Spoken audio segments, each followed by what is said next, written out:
E aí pessoal, como é que vocês estão? Tudo tranquilo? Eu sou o Carvalho, trazendo pra vocês hoje mais um React. Dessa vez continuando aos Reacts do Mitologia, a do Guilherme Analisa. Vai ser do mito da Caixa de Pandora dessa vez, beleza? Então, se você quiser conferir o vídeo original, o link tá na descrição, beleza?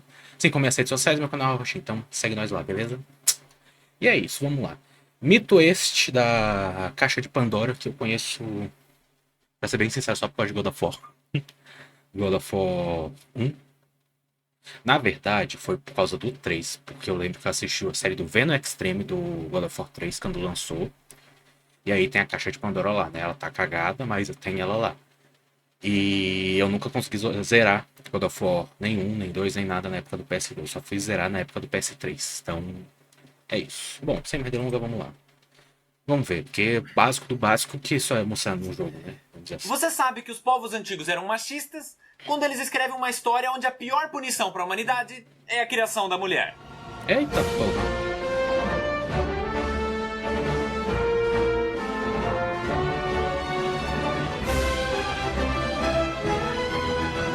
Os anãozinhos correndo.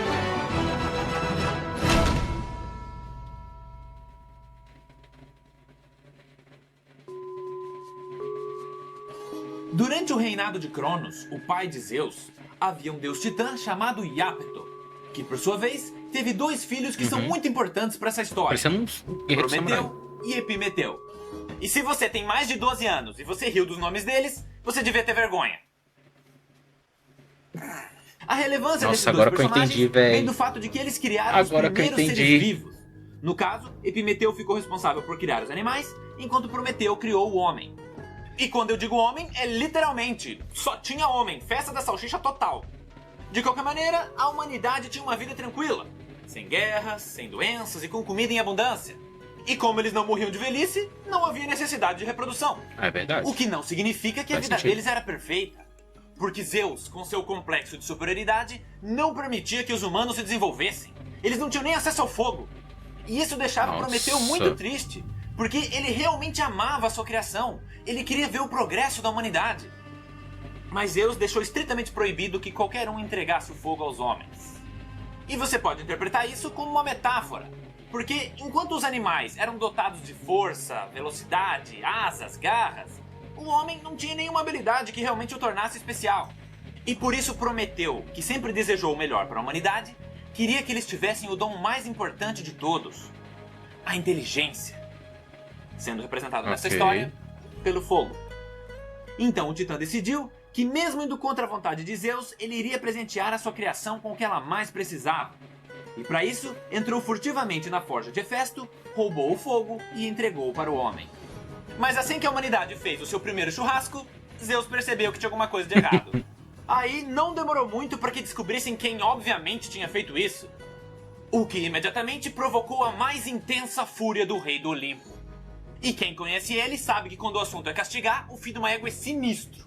Então, primeiramente, Zeus foi até a forja conversar com o seu filho. Hefesto, como é que você não percebeu que Prometeu entrou aqui e roubou o fogo? Hã? Esquece, não é por isso que estou aqui. Hefesto, você vai fazer uma coisa pra mim. Eu preciso que você crie a mulher. Mulher? Que é isso? É tipo o homem, só que um pouco menor e de vez em quando sangra. Ah, que nem quando corta com a espada? É, tipo isso. Ah. Saquei, pode deixar. Calma, eu não terminei de explicar. Calma, ele manja. Caralho, o cara Me levou um escuta. maçarico pra ir mesmo, A é verdade. mulher é uma criatura delicada. Então eu realmente preciso de toda a sua sutileza nesse trabalho. Porque da última vez que eu tava com dor de cabeça, você me deu uma machadada na testa. Ué, resolveu ou não resolveu? A tua mãe já te jogou num precipício quando você era um bebê de tão feio que você é. Não me obriga a fazer o mesmo. Tadinho. Pegou pesado. Enquanto isso, Prometeu, percebendo que Zeus estava planejando alguma coisa e sabendo que não teria como escapar de sua ira, foi até sua esposa e seu filho recém-nascido chamado Deucalion. E nisso, descobre que o seu maior medo tinha se tornado realidade. Pois quando ele optou por ficar do lado de Zeus durante a Guerra dos Titãs ao invés do de seu pai, o Titã da Mortalidade profetizou que todos os seus filhos nasceriam mortais. E esse destino tragicamente se concretizou com Deucalion. Prometeu então abraça sua família e diz o quanto ele os ama. E mesmo sem explicar, sua esposa entende que esse não é um simples momento de afeto. Ele então dá um beijo em sua amada e, olhando nos olhos cheios de lágrimas dela, promete que não importa o que aconteça, ele iria sempre proteger o filho. E eu tive que escolher muito bem as palavras dessa frase para não dizer que prometeu. E assim que o Criador da humanidade se afasta de sua família e sai do recinto, Achei que ele ia falar uma coisa ele mó vê que séria, Zeus tá já ligado? estava esperando do lado de fora. Terminou sua despedida? E com isso, Prometeu é levado até o alto de uma montanha e acorrentado a uma rocha. Mas, obviamente, o castigo não seria só isso. Aí a águia vai comer Então, o negócio dele ao comando todo... de Zeus, toda uma águia hora, né? pousou em seu corpo e começou a se alimentar de sua carne, Isso. causando uma dor inimaginável e parando apenas após devorar o seu fígado. A ave então vai embora e, sendo um deus imortal, o Ele seu se corpo começa a se regenera, regenerar. aí a águia volta. Isso tem no God of War 2, O se que não me engano. infelizmente se torna sua maldição, pois ele foi condenado a permanecer acorrentado na montanha e ser visitado pela águia todos os dias por toda a Olha eternidade. Tá, teve um Ed aqui. Não sabia que o do Prometeu tinha relação com a Caixa de Pandora. Olha só, vivendo e aprendendo. Todos os dias por toda a eternidade. Aí, depois de executar o castigo, Zeus volta à Forja do Olimpo para ver se a encomenda dele já estava pronta. E Hefesto, sendo a personificação da eficiência, já tinha terminado. É claro, E né? foi assim que Menino surgiu trabalha rápido. Pandora, a primeira mulher. Na sequência, Zeus apresentou a sua nova criação para todos os deuses do Olimpo, dizendo que ela era um presente para a humanidade. Porque ele sabia que se ele revelasse o seu verdadeiro plano sombrio, quase todos iriam se opor, gerando um conflito perigosíssimo. Então Zeus optou por ludibriar seus colegas do Olimpo e utilizar Pandora como uma bomba relógio. E a próxima parte desse plano foi convidar todos os deuses a presentear a primeira mulher com algum dom. Afrodite lhe deu beleza, Atena passou destreza manual, Apolo a ensinou a cantar, Poseidon a nadar e assim por diante. Até que chegou a vez de Hera, pois ela era cúmplice de Zeus. E se Pandora era uma bomba, a rainha do Olimpo estava prestes a acender o pavio. Eita. Porque o dom que ela entregou de presente foi a curiosidade. Na sequência, Zeus dá um passo à frente e diz que em troca de todas as oferendas que ela recebeu, Pandora teria que provar sua confiança. E com isso, o rei do Olimpo lhe entrega uma caixa. Que na verdade era um jarro, né? Só que no século XVI um cara traduziu errado e aí todo mundo começou a chamar de caixa. Mas como eu não tô afim de mudar o título A maior para o jarro de da Pandora, história. vamos continuar chamando de caixa. Continuando a história. Zeus entrega o recipiente e diz que ela nunca deverá abrir, em hipótese alguma. E os outros deuses concordam que é uma troca justa. Uhum. Com tudo resolvido, chega a hora de Pandora ir para o mundo dos homens. E eu sei que nesse exato momento muitos de vocês estão se perguntando: pera aí, quer dizer que tem um monte de homens e só uma mulher? Pois é, galera, é o velho problema das Smurfette. Mas de qualquer maneira, Zeus já sabia exatamente para quem ele ia entregar Pandora. Quem? Pois entre os homens vivia o irmão de Prometeu. E como o rei do Olimpo queria se envolver o mínimo possível com a trajetória de Pandora, ele resolveu escolher alguém para levar ela até Epimeteu. E adivinha quem foi? Hermes. Hermes, o motoboy do Olimpo. É claro. Fala aí, Truta, tudo certo? Seguinte, meu velho disse que tu é firmeza, mano, tu é parça. E como ele ficou sabendo que você tá solteiro, meio na seca, ele quis fazer um agrado pra você, tá ligado? E fica sussa que eu sei como é que é. Eu mesmo já tô subindo pelas paredes, velho. E pior que com a Talara eu consigo mesmo. Bom, a Pandora já tá chegando. E cá entre nós, ela é mó gatinha, véi. Pô, meu pai podia ter dado ela pra mim, né? Ah, mó cuzão. Então ela entra no recinto e, percebendo todos os seus atributos, Epimeteu imediatamente se apaixona. Eles então se casam e começam uma vida felizes juntos. Porém, sempre com a caixa ao lado. E ela sabia muito bem que não deveria abrir. Mas a cada dia que passava, a curiosidade presenteada por Hera se tornava mais angustiante. Então, inevitavelmente, o dia fatídico chegou. Pandora sucumbe à tentação e abre a caixa. Mas o que ela não sabia era que dentro dela, Zeus havia colocado todos os males do mundo. Inveja, crueldade, guerra, fome, doenças. E Pronome quando foi neutro. aberta, todas Oi? essas calamidades saíram e se espalharam pelo planeta. E Pandora tenta fechar a caixa para impedir que tudo escape de dentro dela.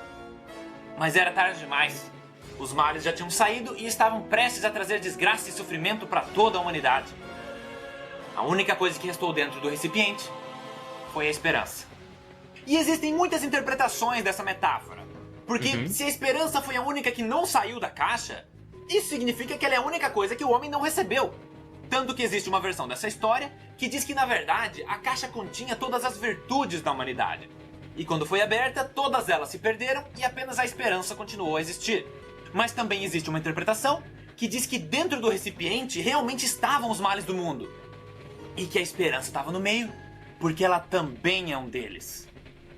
Pois como já dizia Friedrich Nietzsche, a esperança é o pior de todos os males, pois ela prolonga o sofrimento do homem. Aí ela faz mais Mas chega de sentido. falar disso, isso aqui não é uma aula de filosofia. Essa parte aí Quer dizer, de ter os males. a não ser que esse vídeo esteja Legal, sendo mais passado em legal. uma sala de aula. Aí, tecnicamente, ele seria... Enfim! Os deuses do Olimpo ficaram tristes com esse acontecimento, porque a maioria deles gostava da humanidade. E como Pandora abriu a caixa de livre e espontânea vontade, Zeus saiu isento de culpa. Aí, mesmo com as pessoas se tornando cada vez mais egoístas e cruéis, Epimeteu e sua esposa O continuaram véi é suas vidas. pilantra mesmo, E viu? nisso tiveram uma filha, chamada Pirra. Que nome lindo. Então os anos se passam, a garotinha cresce, e sendo uma semideusa, ela era muito hábil e aprendia tudo com muita facilidade. Jesus, quanta Mas ao mesmo fanart. tempo, ela era muito introvertida. Quanta fanart Ela estilo nunca de se anime interessou da em menina. namorar, e só ficava na dela. Até que um dia, ela ouviu falar que na Tessália havia um homem que desde muito cedo se destacava em tudo o que fazia. Um excelente guerreiro, estrategista, filósofo. E as façanhas desse prodígio Quem eram era tão esse impressionantes prodígio? que logo sua reputação se espalhou pelos reinos. Então, pela primeira vez, e talvez puxando as características de sua mãe, a curiosidade de Pirra falou mais alto.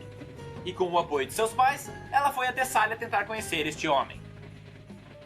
Chegando lá, ela passa um bom tempo procurando. Até que um dia, ela finalmente o encontra. E, sendo filha de um deus, consegue sua atenção. Os dois então começam a conversar, eles veem o quanto eles têm em comum, e logo os sentimentos começam a surgir. Então, Mas quem é ele, o rapaz Jesus? já apaixonado convida a garota para que fique com ele na Tessália. E Pia, repleta de alegria, aceita. O casal continua a se conhecer, e a cada dia que passava, mais ela admirava a sabedoria e senso de justiça de seu amado. O nome dele era Deucálio, que por ser mortal foi destinado a viver entre os homens. Mas, sendo filho de dois deuses, tinha muitos dons que o tornavam especial, permitindo que ele se destacasse entre a população. Vixe, ele Mas pegou agora a voltando prima. ao Olimpo. Os deuses estavam sempre Ih, observando a rapaz. humanidade, Ah, mas daí na que essa mitologia altura grega é já tinha mal se de menos, né? deteriorado absurdamente. Mal de menos, Ladrões, então tá tranquilo. traidores, assassinos. Então, em determinado momento, Zeus reúne o Conselho do Olimpo e diz que a perversidade do homem passou dos limites, sugerindo que eles fossem exterminados e que uma nova raça de seres humanos fosse criada. E a princípio os deuses ficaram relutantes, porque ainda haviam pessoas boas na Terra. Mas a quantidade tinha se tornado tão pequena que no fim eles acabaram aceitando. Então, antes de executar a sentença, Zeus subiu até a montanha onde Prometeu estava aprisionado. E chegando lá, ele disse: Olá, meu querido!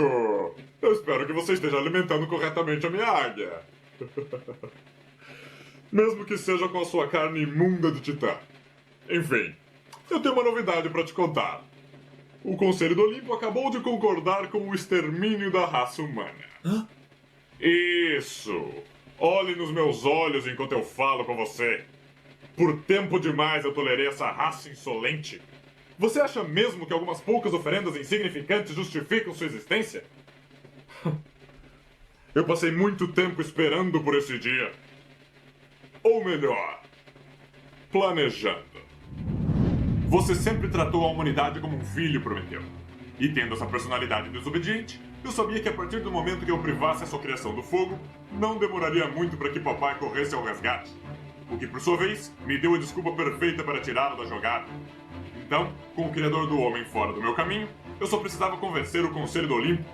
O que não seria uma tarefa fácil, pois por algum motivo a maioria deles criou um afeto por esses réis mortais. E é aí que entra Pandora, a chave do meu plano. Eu lhe entreguei a caixa A culpa caiu sobre ela e a humanidade se tornou tão perversa que o Conselho do Olimpo não teve opção a não ser aceitar minha proposta. E não se preocupe, Prometeu. Para convencê-los a eliminar a raça humana, eu garanti que Hefesto iria criar uma nova. Mas dessa vez, será sob minha supervisão. E assim, farei uma versão melhorada do homem. Mais obediente, mais servil, que entenda a sua insignificância e cultue os deuses apropriadamente. Então, com um simples dilúvio, esse problema finalmente estará resolvido. E a propósito, o seu filho vive com os humanos, não vive? Mais um mortalzinho medíocre. Fico feliz de ter o exilado ao mundo dos homens. Bom, chegou a hora. Cada um desses vermes, culpados e inocentes, todos irão perecer ao estalar dos meus dedos. É o Thanos agora?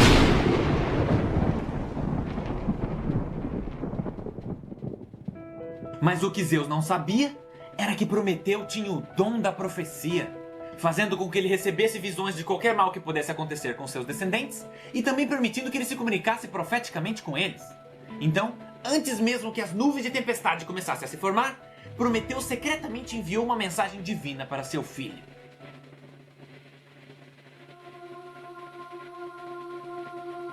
É porque é sempre assim, né? Tem a luz, aí o cara E O cara nessa mensagem, recebe. Prometeu avisou do desastre que estava prestes a acontecer e aconselhou seu filho a preparar uma arca, para que ele e sua amada se salvassem.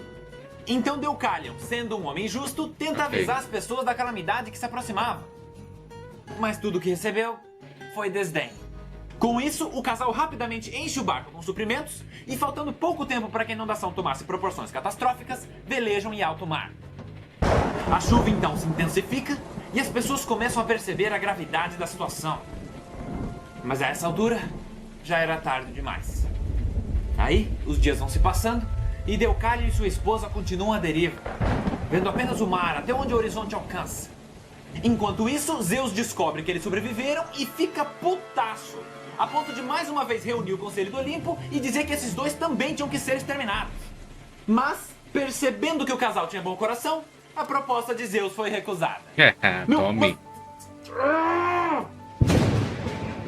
Mas alguns dias se passam, o nível da água finalmente começa a baixar e eles encontram o topo do Monte Etna, oficializando o fim do dilúvio. Aí, obviamente, esse casal foi responsável por repopular a Terra, concluindo a história. E para quem gosta de cronologia, é válido mencionar que a caixa de Pandora foi aberta antes do ataque do Tifão e o dilúvio aconteceu depois do rapto de Perséfone. Agora, para finalizar, é interessante notar duas coisas. A primeira é que dá para traçar um paralelo entre essa história e alguns eventos da religião cristã. É isso que eu ia falar. Como, por Parece exemplo, o muito dilúvio, com onde apenas uma família se salva em uma arca. questão de Adão e Eva Pandora, contra a que Terra assim como e tal, Eva assim. foi a primeira mulher e sucumbiu à tentação desobedecendo a ordem de uma entidade superior. E se você forçar um pouquinho a barra, dá até pra dizer que Prometeu foi uma divindade que por amor se sacrificou pela humanidade, sendo no final preso e condenado. E a segunda coisa que é interessante perceber é que nem sempre os deuses do Olimpo estavam de acordo. Na verdade, tem rivalidades ferrenhas entre alguns deles, sendo que uma das maiores surgiu em uma competição entre tio e sobrinha. Mas Quem? essa história eu conto no próximo Ah. Mitologia. Até mais! Beleza, muito bom. Gostei. Essa daqui eu gostei mesmo. Deu muita coisa, velho. Uma semana antes de subir. Calma, não acabou ainda. Não acabou. Finalmente eu terminei tudo. Cada defunto no seu lugar, toda a papelada preenchida. Eu nem acredito que finalmente eu e a Perséfone vamos conseguir tirar as nossas férias nos Campos Elíseos. Vão ser só 2 dias, mas não tem problema. Vai ser maravilhoso. Eu só preciso que por um fim de semana nenhuma desgraça aconteça. Filho da puta! E aí, pessoal? Muito bom. Muito bom. Poxa, esse daqui eu curti também. Essa história aqui. Achei interessante. Legal que, tipo, a caixa de Pandora é o nome do mito, né? Mas ela meio que só dá a introdução e depois o negócio se desenrola de outra forma que seja, né? Muito bom. Tem várias coisas também, né? Tem a questão do Prometeu também, que não sei se entra como mito, né? Nesse mesmo caso. Tem a do próprio filho dele, da Pira, sei lá como é que fala. Então, muito bom. Bom, se vocês gostaram do vídeo, deixa o like e se inscreve, beleza? Que ajuda demais o canal. E nos vemos na próxima. Falou!